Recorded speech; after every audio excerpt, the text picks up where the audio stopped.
सास बहू के झगड़े हों या फिर नन बावज की साजिशों के किस्से, पड़ोसी मुल्क के टीवी चैनल्स पर चलने वाले सीरियल्स और सॉप्स ने हमारी खवातीन को काफी मसरूफ कर रखा है।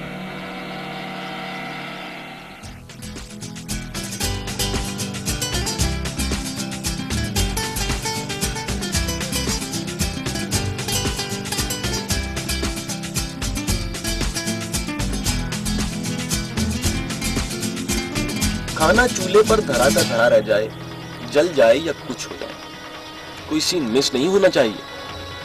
अरे फौजिया कहाँ और मिस हो भी कैसे सकता है?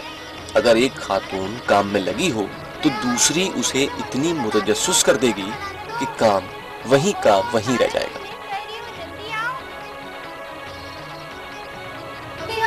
फारिया और रेहाना की जिंदगी में भी इंडियन ड्रामे किसी लाजमी काम की तरह था। सब कुछ मिस कर रही हो, जल्दी आओ ना।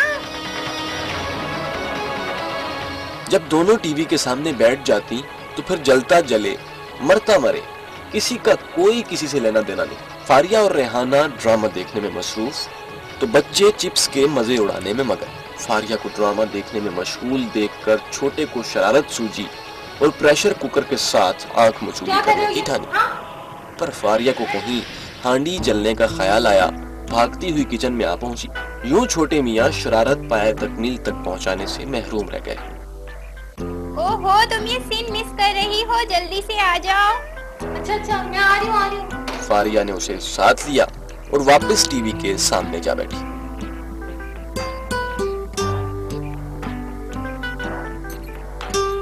अब फारिया और रेहाना टीवी देखने में मसरूफ थीं कि वो हुआ जिस पर कई गालियां हर पाकिस्तानी के लबों के पीछे दम तोड़ देती हैं या फिर लब फैलाकर बाहर कूद पड़ती हैं। आज ही जागी, मेरा तो पूरा ड्रामा मिस हो जाएगा। ये लाइट मौत आई थी। खैर से बिजली जाने के बाद फारिया और रेहाना को ड्रामे के मुताल्लिक अपनी मालूमात के तबादले का मौका मुयस्सर आ गया था। कुछ देर गुजरने के बाद जब बिजली आई तो यूं लगा जैसे फारिया और रेहाना की जान में जान आ गई। वो सब छोड़ छाड़ फिर से टीवी के सामने जा बैठी, लेकिन इस बार फारिया ने छोटे मियां को शरारतों से बाज रखने के लिए अपने साथ ही बैठाए रखा। ऐसी साड़ी तो आई हुई है ना, तुमने देखी नहीं? मार्केट से कितनी सारी साड़ियां आई हुई हैं कुमकुम की। लेकिन उसने एक बच्चे को तो अपने पास बिठा लिया, मगर दूसरे लाड साहब अपनी कारिस्तानियों में मसरूफ हो गए। एक कमरे में फारिया, रेहाना और फारिया का एक बेटा टीवी देखने में मसरूफ थे।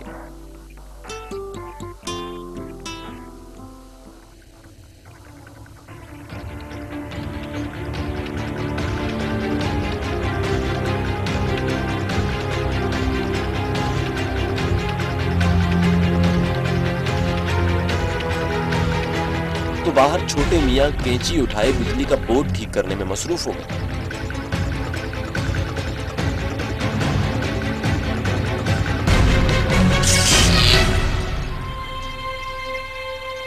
ड्रामे के सीन के दौरान जब फारिया को खाना जलने का ख्याल आया तो वो कमरे से बाहर भागी।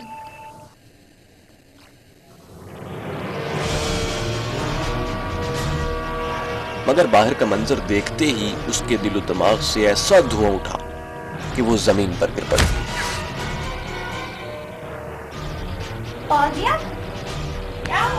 क्योंकि उसका दूसरा बेटा करंट लगने से मौत का शिकार हो चुका था।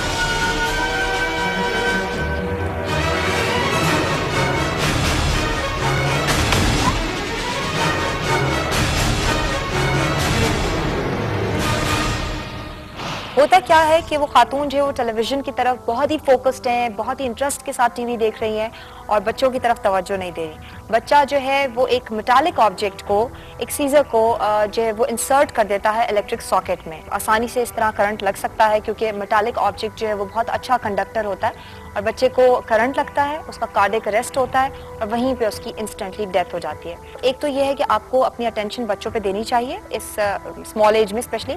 उसके बाद दूसरी बात यह है कि जो मेटालिक ऑब्जेक्ट्स हैं वो बच्चों की पहुंच से दूर होने चाहिए। और साथ ही साथ मैं आपको यहाँ पे एक to be on the safe side एक प्रिकॉशनरी मेजर बताते चलूँ कि आपके घर में अगर लो लेवल पे सॉकेट्स मौजूद हैं और बच्चे भी मौजूद हैं तो मेक श्योर कि आप उनको टेपिंग कर दें, उनको कवर कर दें ताकि बच्चे जो हैं वो उन तक ना पहुँच सकें।